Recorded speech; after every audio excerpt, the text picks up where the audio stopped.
श्री राम दोस्तों, कैसे हो आप सब। आशा करती हूँ आप लोग ठीक होंगे।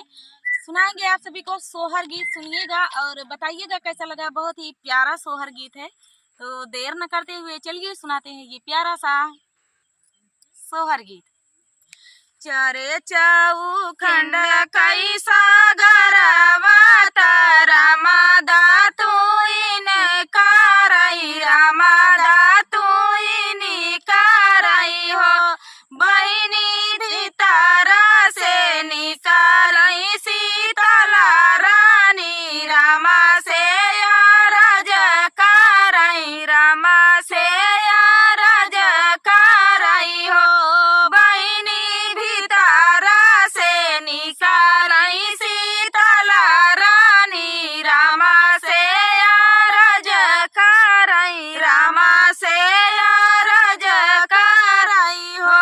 दुआरे पे पाँच बगीचा ता घानी फूलवरिया, ता घानी फूलवरिया हो। स्वामी आसीन को सकैया जो दिया देखता छबिला गई, देखता निकला गई हो। स्वामी आसीनी को सकैया जो दिया देखता छबिला गई, देखता निकला गई हो।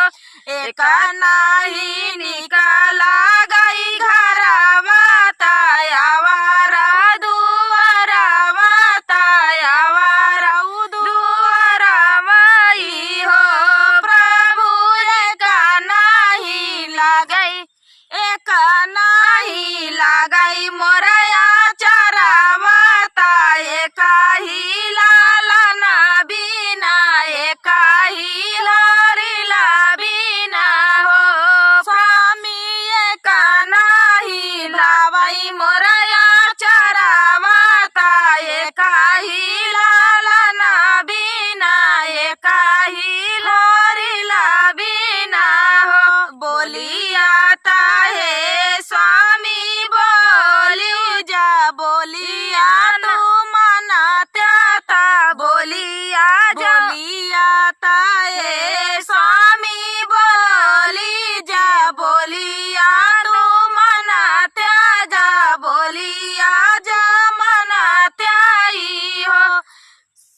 पियावा हमारे लाला नावा कैसा धा हो रिला हमका चाही हो, नाम का चाही ना हो। स्वामी हमारे हो रिलावा कैसा धा हो रिला हमका चाही हो, लना हमारा चाही ना हो। सीता बोलिया है सीता बोलियो, बोलायु नाही जानियो, बोलायु नाही जानियो हो। सीता जब तोरे होई है लालनावा, विपत्ति तो पे पड़ी है, विपत्ति तो पे पड़ी है हो। सीता जब तोरे होई है लालनावा,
विपत्ति कैसे आई हाई हो जकरे बाटे बीरा हनुमान विपत्ति कैसे आई हाई विपत्ति कैसे आई हाई हो काऊ काही वो मोरी सीता कहता दुख लगाई कहता दुख लगाई हो सीता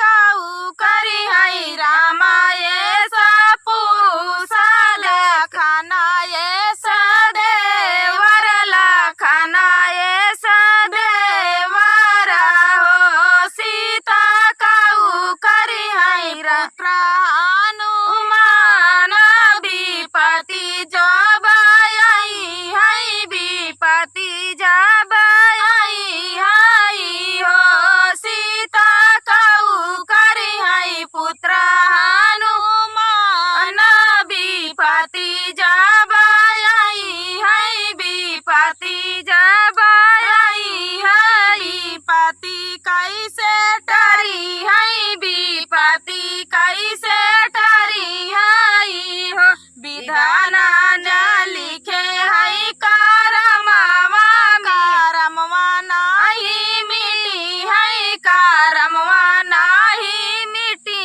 है हो सीता केहू नहीं होई है सहाय विपत्ति जब आई है विपत्ति जब आई है हो सीता केहू नहीं होई है सहाय विपत्ति जब आई है विपत्ति जब आई है हो छूटी जाई है अवधान गरिया जा जाई पारे बनावा जा जाई पारे बनावाई हो सीता लिखल करमवा कई भागिया विपत्ति जब आई है विपत्ति जब आई है हो तो दोस्तों ये प्यारा सा सोहर गीत आप सभी को कैसा लगा कमेंट में बताना दोस्तों। मिलते हैं नेक्स्ट वीडियो में, तब तक के लिए नमस्कार। जय श्री राम।